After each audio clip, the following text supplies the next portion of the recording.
So let me read a verse in Matthew chapter 6. మత్తయి సువార్త 6వ అధ్యాయంలో ఒక వచనాన్ని మనం చూద్దాం. When Jesus taught us to pray, we pray for the Holy Spirit to fill us. యేసుక్రీస్తు ప్రభువారు ప్రార్థన చేయమని చెప్పినప్పుడు మనం కూడా పరిశుద్ధాత్మ నింపుదల గురించి ప్రార్థన చేస్తున్నాం. But let's begin with praying like this. Matthew 6 verse 9. అయితే మనము ఈ విధంగా ప్రార్థన చేయటం ప్రారంభిద్దాం. మత్తయి సువార్త 6వ అధ్యాయం 9వ వచనం. Pray then in this way. Our Father, who art in heaven, hallowed be thy name. కాబట్టి మీరు ఇలాగూ ప్రార్థన చేయుడి. పరలోకమందున్న మా తండ్రి, నీ నామము పరిశుద్ధపరచబడును గాక. So what is the first request? He didn't say we must repeat that every day. He said pray in this way. కాబట్టి మన మొట్టమొదటి విన్నపం ఏంటి? ఈ విధంగా ప్రతిరోజు ప్రార్థించమని ఆయన చెప్పలేదు, కానీ మీరు ఇలాగున ప్రార్థన చేయుడి అని ఆయన చెప్పారు. I don't have to repeat it every day, but that means the basic principle that motivates me in prayer must be the things written here. నేను ఈ విధంగానే ప్రతిరోజు ఇదే ప్రార్థన చేయాల్సిన అవసరం లేదు, కానీ నేను ప్రార్థించేటప్పుడు ఈ విధంగా ప్రార్థన చేయాలి అని నన్ను పురికొల్పే విధంగా ఈ విషయాలు ఉండాలి అని ఆయన చెప్పారు. In other words, my number one burden, prayer must come out of a burden. ఇంకో మాటలో చెప్పాలంటే నా మొట్టమొదటి భారం ఏమై ఉండాలి అంటే ప్రార్థన ఎప్పుడు భారంలో నుండే రావాలి. If it doesn't come from a burden, it's not prayer. ఒకవేళ ప్రార్థన అనేది భారం నుండి రానట్లయితే అది ప్రార్థనే కాదు. I'll tell you why a lot of prayers are not answered. Let me first of all mention something about prayer is like a circle. అనేక మంది ప్రార్థనలకు జవాబులు రావు. ప్రార్థన అంటే ఒక వృత్తం వంటిది. The first half of the circle is from heaven, God putting a burden in my heart for something. ఆ వృత్తంలో సగభాగం ఏంటంటే ఏదో ఒక విషయమై దేవుడు పరలోకము నుండి నా హృదయంలో భారం పెట్టడం. The second half of that circle is me praying that prayer back to God in faith. ఆ రెండవ సగం ఏంటంటే నా హృదయంలో నుండి విశ్వాసంతో ఆ ప్రార్థనను దేవునికి ప్రార్థించటం. In dependence on God, believing He will answer it because it was a burden from Him. దేవుని మీద ఆధారపడి విశ్వాసంతో ఆయనకు ప్రార్థించటం, ఎందుకంటే ఆ భారం అనేది ఆయన నుండే వచ్చింది. I mean, if it's something I myself want, like I'd like a nice house, Lord, or a better car, or a better job. ఏదైనా నా దగ్గర నుంచి వచ్చినట్లయితే, ప్రభువా నాకు పెద్ద ఇల్లు కావాలి, పెద్ద కారు కావాలి, శ్రేష్టమైన ఉద్యోగం కావాలి. Okay, fine. I don't know whether that came as a burden from God. If it's not a burden from God, you can ask for it. There's no guarantee you'll get it. కానీ అది దేవుని దగ్గర నుంచి వచ్చిందో లేదో, ఆ భారం ఉందో లేదో నాకు తెలియదు. ఒకవేళ భారం లేకపోయి నువ్వు ప్రార్థన చేయొచ్చు, అయితే అది దేవుడు దానికి జవాబిస్తాడో లేదో నాకు తెలియదు. But if it is a burden that was given by God, you can be absolutely sure you'll get it. కానీ దేవుని దగ్గర నుంచి వచ్చిన భారంతో నువ్వు ప్రార్థన చేసినట్లయితే ఖచ్చితంగా తప్పకుండా దేవుడు దాన్ని చేస్తాడు అని మనం నమ్మొచ్చు. That's why I say read the scriptures. అందుకే నేను చెప్తుంది ఏంటంటే లేఖనాలను చదవాలి మనం. Because in the scriptures you have God's mind. ఎందుకంటే లేఖనాలు చదువుతున్నప్పుడు దేవుని యొక్క మనసును మనం అర్థం చేసుకోవచ్చు. And you ask for the things written, Lord, I want to rejoice always. If you trust the Lord, He'll do it for you. ప్రభువా నేను ఎల్లప్పుడు మీ యందు ఆనందించాలి అని నువ్వు విశ్వాసంతో అడిగినట్లయితే దేవుడు నీలో చేస్తాడు తప్పకుండా. Lord, I want to live a life where I'm anxious for nothing. He'll do it for you. ప్రభువా దేని గురించి చింతించకుండా ఉండే జీవితం నేను జీవించాలి అని నువ్వు అడిగితే దేవుడు చేస్తాడు నీ కోసం. Lord, I want to live a life where I never complain, never grumble. ప్రభువా నేను ఒక సణుగు ఫిర్యాదు కూడా లేకుండా అటువంటి జీవితాన్ని నేను జీవించాలి అని నువ్వు అడిగితే He'll do it for you. Lord, when it says in Ephesians 4:31, put away all anger. Lord, I want a life where there's no anger, zero anger in my life. He'll do it for you. నీ కొరకు ఆయన చేస్తాడు. ప్రభువా ఎఫెసీ 4:31లో ఉన్నట్లుగా సమస్త క్రోధమును కోపమును విడిచిపెట్టమని ఆయన చెప్పినప్పుడు, ప్రభువా నేను ఆ విధంగా జీవించాలి అని నువ్వు అడిగినట్లయితే దేవుడు తప్పకుండా నీ జీవితంలో చేస్తాడు. If it's a burden from God, we can have faith for it. దేవుని దగ్గర నుంచి వచ్చిన భారం అయితే దాని గురించి మనం విశ్వాసం కలిగి ఉండొచ్చు. So remember, circle, it has to begin with God. All prayer begins with God through the Holy Spirit. కాబట్టి ఒక వృత్తాన్ని చూసినట్లయితే పరిశుద్ధాత్మ ద్వారా ప్రతి ప్రార్థన కూడా దేవుని దగ్గర నుంచి మొదలవుతుంది మన హృదయంలోనికి. Comes into my heart, comes back. If it stops here and I don't pray it in faith, I don't get anything. ఒకవేళ నేను ప్రార్థన చేయకుండా ఇక్కడే ఉన్నట్లయితే నేనేమీ పొందలేను. If it doesn't start from God, I don't get anything. ఒకవేళ దేవుని దగ్గర నుంచే ప్రారంభం అవనట్లయితే కూడా నేనేమీ చేయలేను. Jesus once said in Matthew 15, every plant which my heavenly Father has not planted will be rooted out. మత్తయి సువార్త 15వ అధ్యాయంలో యేసుక్రీస్తు ప్రభువారు ఒకసారి ఈ విధంగా చెప్పారు, నా తండ్రి నాటని ప్రతి మొక్క కూడా అది పెళ్లగించబడును. It can be a good plant, it can be a big plant, it will be rooted out because God did not plant it. దేవుడు దాన్ని నాటలేదు కాబట్టి అది ఎంత మంచి మొక్క అయినా లేకపోతే పెద్ద మొక్క అయినా కానీ అది పెళ్లగించబడుతుంది. God is the only, listen to this, God is the only legitimate originator of anything that is eternal. కాబట్టి మీరు దీన్ని జాగ్రత్తగా వినండి. నిత్యత్వానికి సంబంధించింది ఏదైనా సరే మొట్టమొదటిగా దేవుని దగ్గర నుంచే అది మొదలవుతుంది. He is the only legitimate originator of anything that will last for eternity. నిత్యత్వం వరకు నిలిచిండే దేనికైనా సరే ఆయనే న్యాయపరంగా మొట్టమొదటిగా ఆయన దగ్గర నుంచి వస్తుంది. So I want everything that I do to originate in God. God gives me a burden and I express it back to God in faith. కాబట్టి దేవుని దగ్గర నుంచి ప్రారంభమైన దాన్ని మాత్రమే నేను కూడా చేస్తాను. ప్రార్థన కూడా మొట్టమొదట దేవుని దగ్గర నుంచి నా హృదయంలోనికి వస్తుంది. విశ్వాసంతో నేను మరలా దేవునికి ప్రార్థిస్తాను. And it'll be mine. అప్పుడు అది నాదవుతుంది. Does God want you to be filled with the Holy Spirit? నీవు పరిశుద్ధాంతో నింపబడాలని దేవుడు కోరుకుంటున్నాడా లేదా? So that's where we're coming to. Our Father who art in heaven, hallowed be thy name. పరలోకమందున్న మా తండ్రి, నీ నామము పరిశుద్ధపరచబడును గాక. Let your name be respected, revered, honored. నీ నామము ఘనపరచబడును గాక, గౌరవించబడును గాక. That should be the number one desire in the heart of every true believer. నిజమైన ప్రతి విశ్వాసి హృదయంలో కూడా మొట్టమొదటి కోరిక అదే అయి ఉండాలి.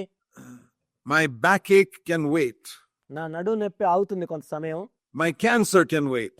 నా క్యాన్సర్ కూడా కొంత సమయం అవుతుంది. Hallowed be thy name. కానీ నీ నామము పరిశుద్ధపరచబడాలి. You start praying like that, you live a completely Christian life on a completely different level. నీవు ఆ విధంగా ప్రార్థన చేయటం మొదలుపెట్టినట్లయితే నీ క్రైస్తవ జీవితం సంపూర్ణంగా వేరే దశలో నీవు జీవిస్తావు. What that means is, I look around and I say, Lord, your name is so dishonored in the world.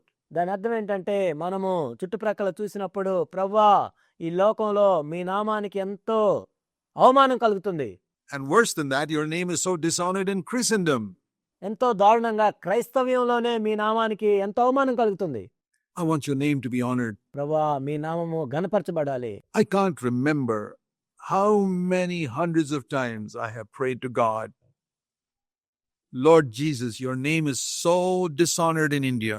నాకైతే గుర్తే లేదు ఎన్ని వందల సార్లు నేను ఈ విధంగా ప్రార్థన చేశాను. ఓ ప్రభువా మీ నామము ఈ భారతదేశంలో ఎంతో అవమానపరచబడుతుంది. That's where my ministry is. That's where I've lived all my 75 and a half years. Your name is so dishonored in India. I want your name to be glorified. అందుకే నాకు ఈ 75.5 సంవత్సరాల నుంచి కూడా నా ఒకటే భారం ఏంటంటే భారతదేశంలో ప్రభువా నీ నామం ఎంతో అవమానపరచబడుతుంది, కానీ నీ నామము ఘనపరచబడాలి. Can I do something in a small way to hallow your name? ఏదైనా కొద్దిగానైనా సరే చిన్నగా అయినా సరే మీ నామం పరిశుద్ధపరచబడేటట్లు నేనేమైనా చేయగలనా? That has been the burden of my heart for many years. అనేక సంవత్సరాలుగా నా హృదయంలో ఉన్న భారం ఇది. It's the burden of my heart today. ఈ రోజు కూడా నా హృదయంలో ఉన్న భారం అదే. Wherever I go, Lord, your name is not hallowed in this church. నేను ఎక్కడికి వెళ్ళినా సరే ప్రభువా ఈ సంఘంలో మీ నామం పరిశుద్ధపరచబడలేదు. I'm not talking about this one. The different churches I go to, so many churches that call themselves Church of Jesus Christ. Lord, your name is not hallowed. కాబట్టి ఇక్కడ అంటే ఈ సంఘం అని కాదు, కానీ అనేక సంఘాలు నేను చూస్తున్నప్పుడు ప్రభువా మీ నామం ఇక్కడ పరిశుద్ధపరచబడట్లేదు. It's not respected, honored. Your name is not being glorified. ఈ నామం గౌరవించబడట్లేదు, ఘనపరచబడట్లేదు, మహింపరచబడట్లేదు. That's the most important thing. What can I do to glorify your name? ఇది ఎంతో ప్రాముఖ్యమైన విషయం. మీ నామం పరిశుద్ధపరచబడటానికి నేనేం చేయగలను? What can I do, Lord? Somebody's asked me to speak in a church. I don't know whether your name is being glorified in this church, but ప్రభువా ఈ సంఘంలో మాట్లాడమని నన్ను అడుగుతున్నారు. మరి ఈ సంఘంలో మీ నామం పరిశుద్ధపరచబడుతుందో మహింపరచబడుతుందో లేదో నాకు తెలియదు. I'm concerned it should be. కానీ మీ నామము పరిశుద్ధపరచబడాలని నేను కోరుకుంటున్నాను. Will you give me words to help them to hallow your name? ప్రభువా మీ నామం పరిశుద్ధపరచబడటానికి కావాల్సిన మాటలు మీరు ఇస్తారా? So that by the time I finish speaking in that church in a series of meetings, they learn to hallow and respect your name a little more. ఆ సంఘంలో నేను మాట్లాడిన తర్వాత మీ నామాన్ని కొంచెంగా వాళ్ళు పరిశుద్ధపరచబడటానికి వారికి సహాయం అవుతుంది. That should be the burden of our heart. You don't have to be a preacher. మన హృదయంలో భారం అది అయి ఉండాలి. నువ్వేమీ పెద్ద బోధకుడు అవ్వాల్సిన అవసరం లేదు. You can be a brother or sister and you meet people. If you meet people and you speak to them, నువ్వు ఒక సామాన్య సహోదరుడిగా సహోదరిగా ఉన్నా సరే నువ్వు ఇతర విశ్వాసులను కలిసినప్పుడు నువ్వు వారితో మాట్లాడుతున్నప్పుడు if you have a burden, you meet people who are not glorifying God's name. Are you concerned about it? నీకు అలాంటి భారం ఉన్నప్పుడు ఎవరైతే ప్రభు నామాన్ని మహింపరచట్లేదో దాని గురించి నువ్వు పట్టించుకుంటున్నావా? then you need to be filled with the Holy Spirit. ఒకవేళ అలా లేనట్లయితే నువ్వు పరిశుద్ధాంతో నింపబడాలి. See, that's the type of person who's longing. If any man thirsts, అలాంటి వ్యక్తి ఎంతో తృష్ణతో కలిగి ఉంటాడు. అందుకే ప్రభు అంటున్నాడు, ఎవరైనా దప్పికొని ఎడల. let me show you another passage. It's in Luke chapter 11. మరొక వాక్య భాగాన్ని మీకు నేను చూపిస్తాను. లూకాసు వార్త 11వ అధ్యాయం. Similar words. He was praying in a certain place, Luke 11:1. ఇంతకుముందు మనం చూసిన వాక్య భాగం లాంటిదే ఇక్కడ 11వ అధ్యాయం 1వ వచనం మనం చూసినట్లయితే ఆయన ఒక చోట ప్రార్థన చేస్తూ ఉన్నారు. And when he finished praying, the disciples said, wow. I mean, that's not written there, but that was in their heart. ఆయన ప్రార్థన చాలించిన తర్వాత శిష్యులు చూసి వావ్ అనుకున్నారు. అంటే వావ్ అని ఇక్కడ రాయబడలేదు, వాళ్ళ హృదయంలో ఉన్న భావం అది. Lord, teach us to pray. ప్రభువా మాకు ప్రార్థించడం నేర్పించండి. We've never heard anybody pray like this. We've heard all the long, boring prayers that the Pharisees pray. And Lord, this is so different. ఇలా ప్రార్థన చేయటం మేము ఎప్పుడు చూడలేదు. ఇప్పటిదాకా మేము ఎంతో విసుగు పుట్టించే దీర్ఘ పరిసయ్యులు చేసిన ప్రార్థనలు విన్నాం, కానీ ఇలా ప్రార్థన చేయటం మేము ఎప్పుడు వినలేదు. You speak to the Father in such an intimate way. Teach us to pray like this. మీరు తండ్రితో ఎంతో అన్యోన్యంగా ప్రార్థిస్తూ ఉన్నారు, ఇలా ప్రార్థించడం మాకు నేర్పించండి. Then he taught them, Father, hallowed be thy name. And he didn't finish there. ఆ తర్వాత ఆయన ఈ విధంగా చెప్పారు ప్రార్థన చేయమని, తండ్రి నీ నామం పరిశుద్ధపరచబడును గాక. అంతటితో ఆగిపోలేదు. The teaching on prayer, which he began in verse 2, ends in verse 13. ప్రార్థన గురించి ఆయన చెప్పిన వాక్య భాగం 2వ వచనం నుండి 13వ వచనం వరకు ఉంది. And verse 13, he said to pray for the Holy Spirit. That's why I'm getting there. 13వ వచనంలో ఆయన పరిశుద్ధాత్మ గురించి అడగమని చెప్పారు. అందుకే నేను అక్కడికి వస్తున్నాను. So it began, you remember, he's teaching them how to pray for the Holy Spirit.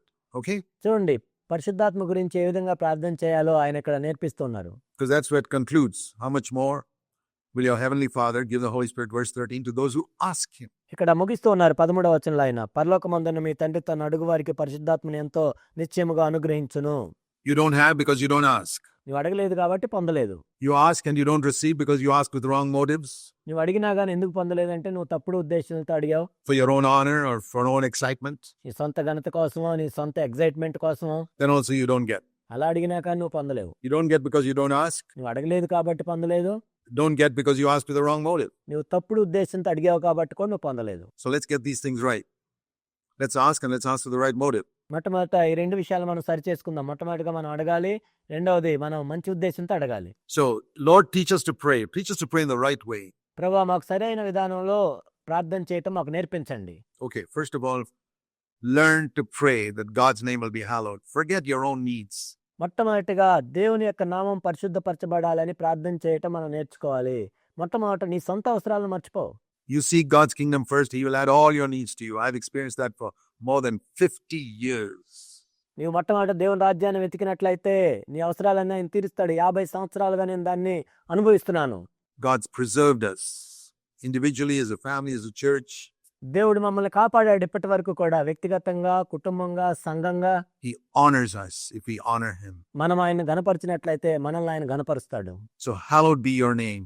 Lord, that must be the burden of my heart. నీ నామము గణపరచబడును గాక. నా హృదయంలో ఉన్న ఒక భారం అది. Your kingdom must come in your church. Your will must be done on earth. Those are the first 3 requests he taught us to pray. నీ సంఘములో మీ రాజ్యం రావాలి, ఈ భూమి మీద మీ చిత్తం జరగాలి. మొట్టమొదటి 3 విన్నపములు మనం ఆ విధంగా ప్రార్థన చేయాలని ప్రభు నేర్పించారు. And then we can pray for our needs. ఆ తర్వాత మన అవసరాల గురించి మనం ప్రార్థన చేయొచ్చు. But then he goes on in verse 5. Remember, keep in mind always, we are praying for the Holy Spirit. ఆ తర్వాత 5వ వచనంలో ఆయన ప్రార్థన గురించి ఇంకా చెప్తూ ఉన్నారు. మీరు జ్ఞాపకం ఉంచుకోండి, మనం పరిశుద్ధాత్మ గురించి ఏ విధంగా అడగాలో ప్రార్థన చేయాలో మనం చూస్తూ ఉన్నాం. Supposing one of you have a friend and you go to him at midnight, you see that's your neighbor. 5వ వచనంలో మీరు చూసినట్లయితే, మీలో ఎవరికైనా ఒక స్నేహితుడు ఉండగా అతడు అర్ధరాత్రి వేళ ఆ స్నేహితుని దగ్గరికి వెళ్ళి. Why do you go to him at midnight? Because, verse 6, another friend of mine came to my house. ఎందుకు ఆ స్నేహితుని దగ్గరికి వెళ్ళాలంటే ఇక్కడ 6వ వచనంలో మనం చూసినట్లయితే, నా స్నేహితుడు నా ఇంటికి వచ్చేటప్పుడు. Someone comes to your house at midnight. మీ ఇంటికి ఎవరైనా అర్ధరాత్రి ఒకరు వచ్చినట్లయితే, and you don't have any food in your home. The fridge is empty. మీ ఇంట్లో ఆహారం లేదు, ఫ్రిడ్జ్ అంతా ఖాళీగా ఉంది. There's no food because you didn't expect him to come. ఎటువంటి ఆహారం లేదు, ఎందుకంటే అతను వస్తాడని నీకు తెలియదు. You don't want to ask him, have you eaten? నువ్వు ఆయన్ని అడగాల్సిన అవసరం లేదు మీరు తిన్నారా అని. Because if he says no, you're stuck. You don't have anything. ఒకవేళ తినలేదు అంటే పెట్టడానికి మీ దగ్గర కూడా ఏమీ లేదు. But this guy was so concerned. I mean, if that was your son or daughter, you would ask him, have you eaten? కానీ ఈ వ్యక్తి అయితే ఎంతో పట్టింపు కలిగి ఉన్నాడు. నీ సొంత కుమారుడు కుమార్తె అయితే అడుగుతావు కదా మీరు తిన్నారా అని. And he was concerned for a stranger. And he says, no, I haven't eaten. ఒక అతిథి పట్ల ఈయన ఎంతో పట్టింపు కలిగి ఉన్నాడు. మీరు తిన్నారా అని అడిగినప్పుడు నేను తినలేదన్నాడు. Well, I'm going to get something. I don't have anything in the house, సరే మా ఇంట్లో అయితే ఏమీ లేదు, నీ కోసం ఏమైనా తీసుకొని వస్తానని వెళ్ళాడు. but I'll go and ask my neighbor. So he goes to his neighbor's house, and it says here, he knocks at his door at midnight. సరే నా పొరుగు వాని దగ్గరికి వెళ్తాను, అక్కడికి వెళ్ళి ఏమైనా ఉంటే తీసుకొస్తాను అన్నాడు. అక్కడికి వెళ్ళాడు, తలుపు కొడుతూ ఉన్నాడు. And listen to this. First of all, how many of you would go to your neighbor's house? And just think of it practically. కాబట్టి మీరు ప్రాక్టికల్గా ఆలోచించినట్లయితే అసలు ఎంతమంది మీరు పొరుగు వాని ఇంటికి వెళ్తారు ఆ సమయంలో? Even if he's a good friend of yours, to wake him up at midnight saying, hey, I want some bread for my friend who's come. నీ పొరుగు వాడు నీకు ఎంత మంచి స్నేహితుడు అయినప్పటికీ నా స్నేహితుడు వచ్చాడు బ్రెడ్ ఉంటే ఇవ్వమని ఎంతమంది అడుగుతాం మనం? I think most of us would tell this friend, hey, let's just pray, drink a glass of water, man. In the morning we'll eat something. మనలో చాలా మంది ఏం చేస్తామంటే సరే ప్రార్థన చేసుకుందాం, ఒక గ్లాసు నీళ్లు తాగు, ఉదయం చూసుకుందాంలే అనుకుంటాం. But he was so concerned. Remember this. What are we driving at? How to pray for the Holy Spirit, okay? కానీ ఇతను ఎంత పట్టింపు కలిగి ఉన్నాడో చూడండి. మీరు జ్ఞాపకం చేసుకోండి, మనం దేని గురించి మాట్లాడుతున్నాం అంటే పరిశుద్ధాత్మను పొందటం గురించి, ప్రార్థించడం గురించి. You see a friend of yours in need, అవసరంలో ఉన్న నీ స్నేహితుడిని నువ్వు చూసావు, spiritual need, ఆత్మ సంబంధమైన అవసరం, and you don't ignore it. That's where it begins. కానీ నువ్వు దాన్ని పట్టించుకోకుండా వదిలేయలేకపోతున్నావు. అక్కడే ప్రారంభం అవుతుంది. You see people around you in spiritual need. This is where prayer for the Holy Spirit begins. ఈ చుట్టుపక్కల ఉన్న వారి ఆత్మీయ అవసరాలు చూసినప్పుడు పరిశుద్ధాత్మ గురించిన ప్రార్థన అక్కడే మొదలవుతుంది. And you know him, he's a friend of yours. వాళ్ళు మీకు తెలుసు, వాళ్ళు మీ స్నేహితులు. And you see his need, but you can't help him. You don't have anything to help him. నీ స్నేహితుని యొక్క అవసరం నీకు తెలుస్తుంది కానీ నువ్వు సహాయం చేయలేవు. సహాయం చేయడానికి నీ దగ్గర ఏమీ లేదు. The words that you give don't satisfy him. నువ్వు మాట్లాడే మాటలు వాళ్ళని సంతృప్తి పరచడం లేదు. You gave him a glass of water, that's not enough. He's hungry. ఏదో గ్లాసు మంచినీళ్ళు ఇచ్చావు కానీ అది సరిపోదు, ఇంకా వాళ్ళు ఆకలికొని ఉన్నారు. Such a person will begin to seek God. అలాంటి వ్యక్తి దేవుని దగ్గరికి వెళ్ళి వెతుకుతాడు. And how will he seek God? He goes to his friend. His friend is God now. ఎలా వెతుకుతాడు? తన స్నేహితుని దగ్గరికి వెళ్తాడు. దేవునికి సాదృశ్య రూపకంగా ఉన్నాడు ఆ స్నేహితుడు. Now God doesn't answer like this man, but there's a lesson here. దేవుడు ఆ స్నేహితుడిలాగా జవాబు ఇవ్వడు, కానీ ఇక్కడ ఒక పాఠం ఉంది నేర్చుకోవడానికి మనం. The friend, verse 7, says from his side, don't bother me now. The door is shut, my children are in bed with me, and I cannot get up and give you anything. How many of us will continue to knock? ఆ స్నేహితుడు ఏమన్నా అంటే, నన్ను తొందర పెట్టవద్దు, తలుపు వేసి ఉన్నది, నా చిన్నపిల్లలు నాతో కూడా పండుకొని ఉన్నారు, నేను లేచి ఇయ్యలేను. అయినా కానీ మీలో ఎంతమంది తలుపు తడుతూ ఉంటారు? Unashamedly, keeping on knocking, and somebody who says, get away, man, don't disturb me. నన్ను ఇబ్బంది పెట్టద్దు, వెళ్ళిపో అని చెప్పినా కానీ సిగ్గుమాలి మాటి మాటికి ఎంతమంది మనం వెళ్తాం? I don't think you'd knock even if he's a good friend of yours. But this man continued. నీకు ఎంత మంచి స్నేహితుడైన వ్యక్తి, నువ్వు మరలా తలుపు తట్టవు, కానీ ఈ వ్యక్తి అయితే తలుపు తడుతూనే ఉన్నాడు. And I tell you, even though if he doesn't get up because he's friend, he'll get up because of his persistence. He says, I can't sleep, man. This guy is banging away at the door. అతడు తన స్నేహితుడైనందున లేచి ఇయ్యకపోయిను, అతడు సిగ్గుమాలి మాటిమాటికి అడుగుట వలన లేచి అతనికి కావలసినవన్నీ ఇచ్చును. So he gets up and gives him. కాబట్టి అతడు లేచి ఇస్తాడు. How much does he give? Listen to this. This is a beautiful expression of seeking for the fullness of the Spirit. చూడండి అతను ఎంత ఇచ్చాడు. పరిశుద్ధాత్మ నింపుదల గురించి మనం ప్రార్థిస్తున్నప్పుడు మనం చూడవలసిన ఎంత అద్భుతమైన మాట ఇది. He will give him, verse 8, as much as he needs. 8వ వచనంలో అతను లేచి అతనికి కావాల్సినవన్నీ ఇచ్చును. Wow. Lord, here are some people who are needy. ప్రభువా, ఇక్కడ కొంతమంది ఎంత అవసరంలో ఉన్నారు. I don't have what it takes. How much will you give me? వాళ్ళకి అవసరమైనవి ఇవ్వటానికి నా దగ్గర లేదు, మీరు నాకు ఎంత ఇస్తారు ప్రభువా? As much as you need. నీకు కావలసినవన్నీ నేను ఇస్తాను. I want to tell you my honest testimony. నేను యథార్థమైన నా సాక్ష్యాన్ని మీకు చెప్తున్నాను. I proved this in 50 years of preaching. 50 సంవత్సరాల నుంచి నేను బోధించటం ద్వారా దీన్ని రుజువు చేశాను. To people, very often, I don't know most of them. I say, Lord, what is their need? You know. నేను తరచుగా చాలా మందిని కలుస్తుంటాను, వారి గురించి నాకు పూర్తిగా ఏమీ తెలియదు, కానీ ప్రభువా వారి అవసరం ఏంటో నాకు తెలియదు అని నేను అడుగుతాను. Give me what they need. వారికి ఏది అవసరమో అది నాకు ఇవ్వండి. As much as they need. వారికి కావాల్సిందంతా ఇవ్వండి ప్రభువా. And he's always given it. If I'm persistent. నేను మాటి మాటికి ప్రభువుని అడుగుతున్నప్పుడు ఆయన ఎప్పుడు కూడా ఇస్తూ ఉన్నాడు. And if I have a love, that's important. A love for the people I'm speaking to. నేను ఎవరితో అయితే మాట్లాడుతున్నానో ఆ ప్రజల మీద నాకు ప్రేమ ఉన్నట్లయితే అదెంతో ప్రాముఖ్యమైనది. I always tell preachers, my fellow elders, you must love the people you're preaching to. ఎల్లప్పుడూ కూడా నా తోటి సంఘ పెద్దలకి చెప్తూ ఉంటాను, మీరు ఎవరికైతే బోధిస్తున్నారో వాళ్ళ మీద మీకు ప్రేమ ఉండాలి. You must see them as slaves who should be kings in God's eyes. నిజానికి దేవుని దృష్టిలో రాజులుగా ఉండవలసిన వాళ్ళు ఇంకా బానిసలుగా ఉన్నారు అన్నట్లుగా మీరు చూడాలి. You must see them as bound who should be conquering. Have a burden. జయించువారిగా ఉండాల్సిన వాళ్ళు బంధించబడి ఉన్నారు అన్న భారంతో ఉండాలి. Then you seek God, He'll fill you with His Holy Spirit. అప్పుడు నీవు ప్రభువుని వెతికినట్లయితే ఆయన మిమ్మల్ని పరిశుద్ధాంతో నింపుతాడు. That's the point here. అదే ఇక్కడ విషయం. And if you don't get an answer immediately from God, what do? Persistence. దేవుని దగ్గర నుంచి వెంటనే జవాబు రానట్లయితే ఏం చేయాలి? మాటి మాటికి వెళ్ళాలి. Lord, I'm not going to give up. I didn't get it yet. ప్రభా నేను విడిచిపెట్టను, నేను ఇంకా పొందలేదు. I'm not going to give up. ప్రభా నేను విడిచిపెట్టను. Verse 9, and I say to you, ask in this way. 9వ వచనంలో అటువలే మీరును అడుగుడి, and it will be given you. That's the meaning. మీకు ఇవ్వబడును. ఇదే దాని అర్థం. Seek in this way, and you will find. Knock in this way, and it will be open to you. ఈ విధంగా వెతకండి మీకు దొరుకుతుంది, ఈ విధంగా తట్టండి మీకు తీయబడుతుంది. You see why we don't get, why we don't find? కాబట్టి ఇప్పుడు మీకు అర్థమవుతుందా మనకు ఎందుకు ఇవ్వబడట్లేదో, మనకు ఎందుకు దొరకట్లేదో, And why the door is not opened? ఎందుకు తలుపు తీయబడట్లేదో? Because we're not asking, seeking, knocking in this way. ఎందుకంటే ఈ విధంగా మనం అడగట్లేదు, ఈ విధంగా వెతకట్లేదు, ఈ విధంగా తట్టట్లేదు. Then he uses another example. One is persistence. We've understood the parable of persistence. ఆ తర్వాత ఆయన మరొక ఉదాహరణ వాడుతున్నారు. ఒకటేంటంటే మాటికి ప్రభు దగ్గరికి వెళ్ళటం. Now here is another parable which is speaking about faith. You need persistence and you need faith. They go together. రెండోది విశ్వాసం గురించి ఆయన మాట్లాడుతున్నాడు. ఒకటేమో మాటికి వెళ్ళాలి, రెండోది విశ్వాసంతో వెళ్ళాలి. If you ask your father for fish, will he give you a snake? You know, there are people like that who say, oh, I better not pray for the Holy Spirit. I may get some other spirit. మీలో తండ్రి అయిన వాడు తన కుమారుడు చేపను అడిగితే చేపకు ప్రతిగా పామునిచ్చున.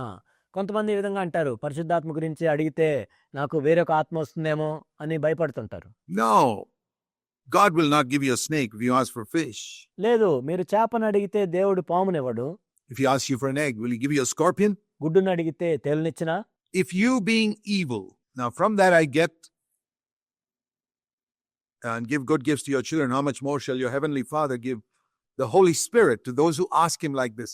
కాబట్టి మీరు చెడ్డవారైండి మీ పిల్లలకు మంచి ఈవులని అని ఎరిగి ఉండగా పరలోకమందున్న మీ తండ్రి తన అడుగు వారికి పరిశుద్ధాత్మని ఎంతో నిశ్చయముగా అనుగ్రహించును. What I get from that verse is that the best earthly father, think of the best earthly father in the world. ఈ వచనం నుండి నాకు అర్థమైంది ఏంటంటే, ఈ భూమి మీద ఉన్న శ్రేష్టమైన తండ్రి గురించి మీరు ఆలోచించినట్లయితే, he is evil compared to God. It's like saying the light of the star is darkness compared to the light of the sun. That's why you can't see the stars right now. దేవునితో పోల్చి చూసినట్లయితే ఆ తండ్రి ఎంతో చెడ్డవాడు.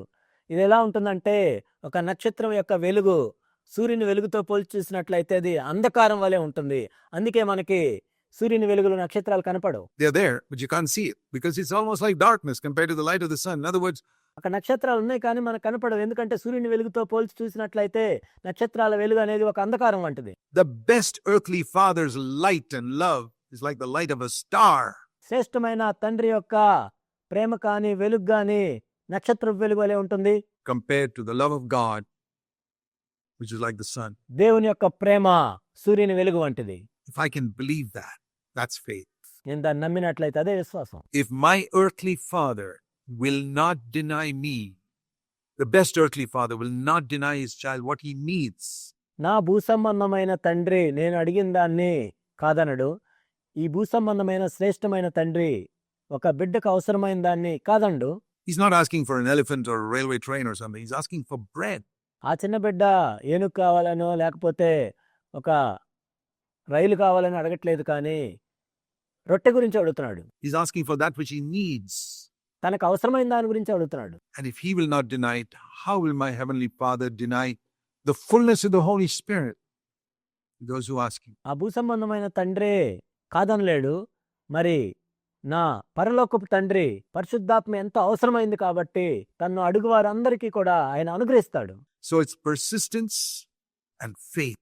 కాబట్టి మాటి మాటికి అడగటము, ఇంకోటి విశ్వాసంతో అడగటం. Thirst, which leads to persistence దప్పిక అనేది ఆ మాటి మాటికి అడిగేటట్లు చేస్తుంది, and faith. మరియు విశ్వాసం. So if we come to God like that, we may be ordinary people. ఒకవేళ దేవుని దగ్గరికి మీరు ఆ విధంగా వచ్చినట్లయితే మీరు సామాన్యమైన వాళ్ళు అయి ఉండొచ్చు. Let me encourage you.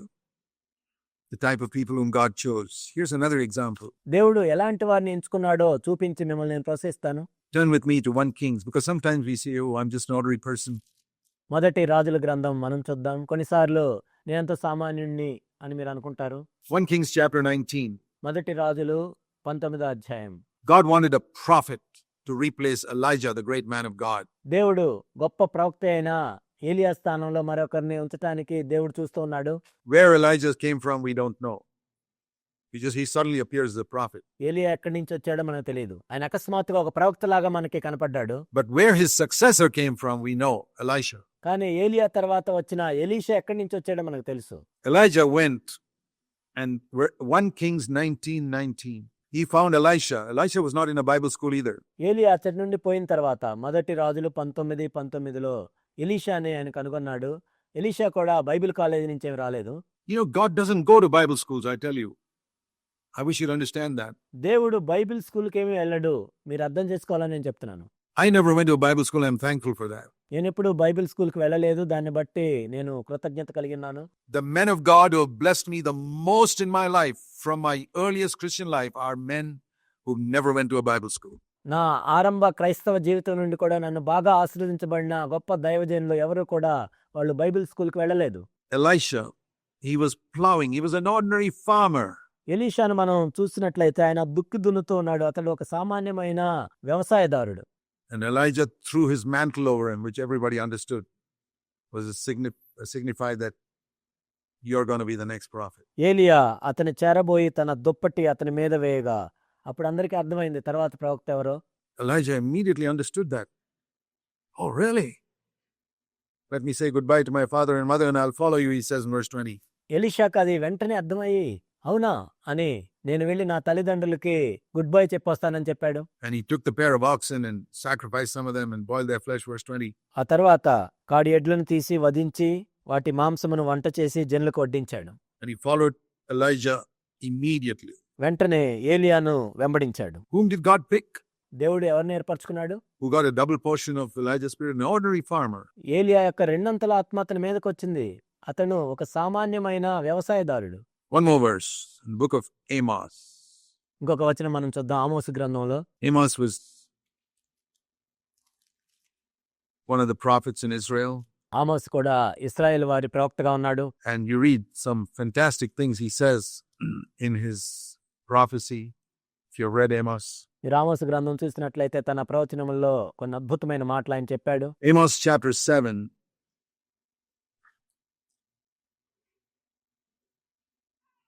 I hope you know your Bibles where Amos comes. You're going to meet him in heaven. He'll ask you whether you read his book. ఆమోసు గ్రంథం 7వ అధ్యాయం. మీ బైబిల్ మీకు తెలుసని నేను అనుకుంటున్నాను. ఆమోసు గ్రంథం బైబిల్లో ఎక్కడొస్తుందో. మీరు పరలోకం వెళ్ళిన తర్వాత ఆమోసు అడుగుతాడు, మీరు ఆయన రాసిన పుస్తకం చదివారా లేదా అని. Amos chapter 7. Amos said to Amaziah, I am not a prophet. He was.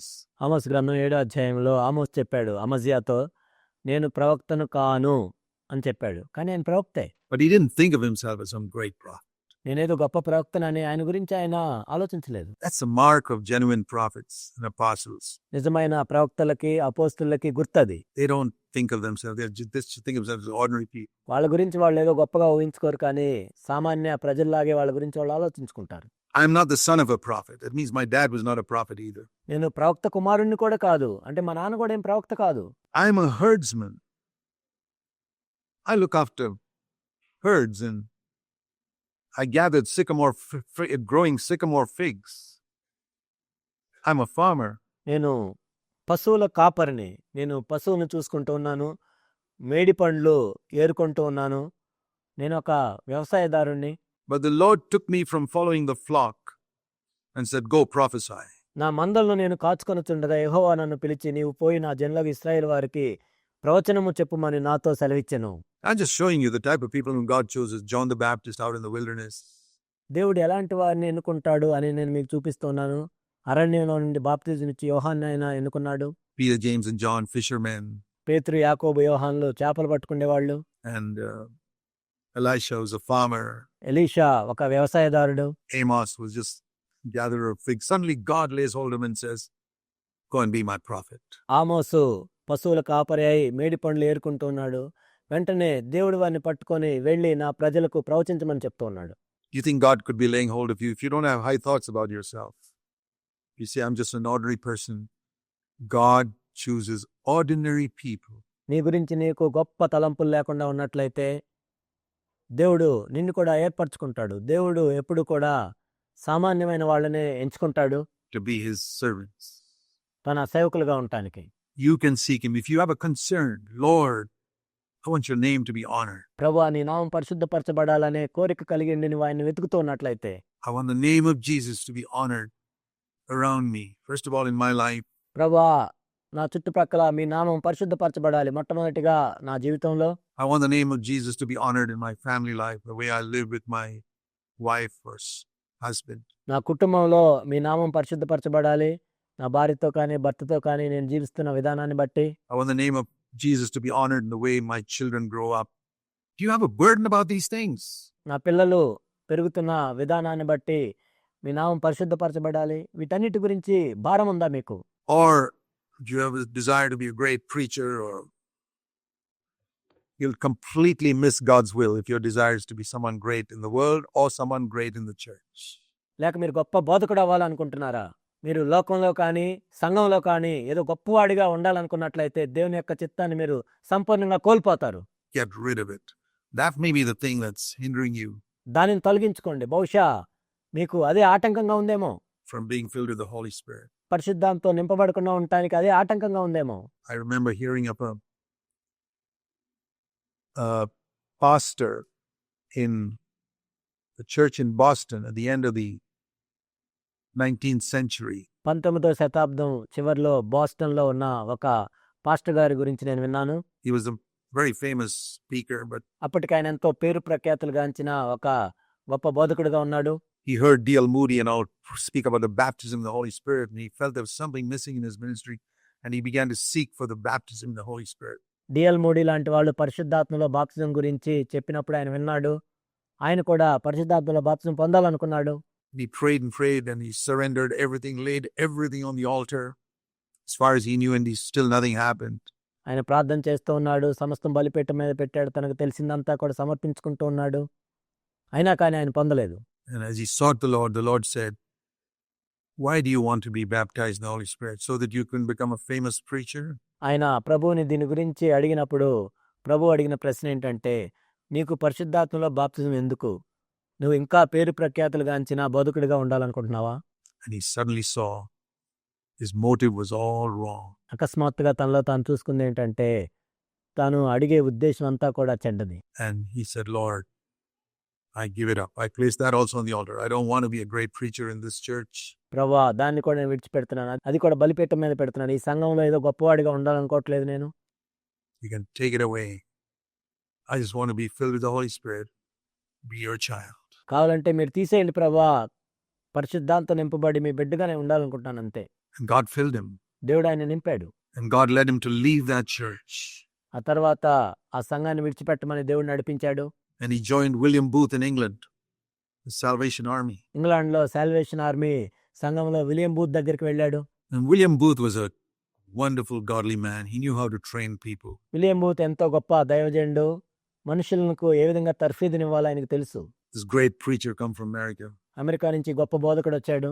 He said, if you come here to be trained to be a servant, ఇక్కడికి సేవకుడిగా ఉండాలని తర్ఫీదు పొందటానికి నువ్వు వచ్చినట్లయితే you got to first go down to the basement and polish everybody's shoes. మొట్టమొదటిగా నువ్వు వెళ్ళి అందరి బూట్లు పాలిష్ చేయాలి. That's your job for the next 6 months.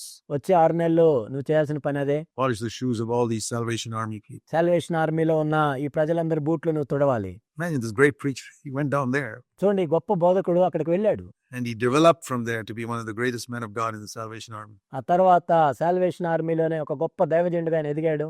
So often, when we think we have laid everything on the altar, we haven't.